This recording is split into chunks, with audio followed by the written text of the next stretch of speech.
اصل مرد ہو تو طلاق دے دو، اگر تم مرد ہو تو مجھے طلاق دو،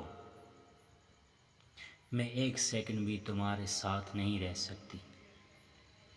حالانکہ اس کی بیوی نیک پاک باز اور اچھی سیرت والی عورت تھی، لیکن یہ سب غصے کی حالت میں اس کی زبان سے نکل رہا تھا، اور اس موقع پر شیطان پوری کوشش میں تھا کہ میاں بیوی کو ایک دوسرے سے الگ کر دے۔ عورت کا غصہ جب اور بڑھا تو کہا، اگر تم مرد ہو تو یہ کرو وہ کرو وغیرہ وغیرہ۔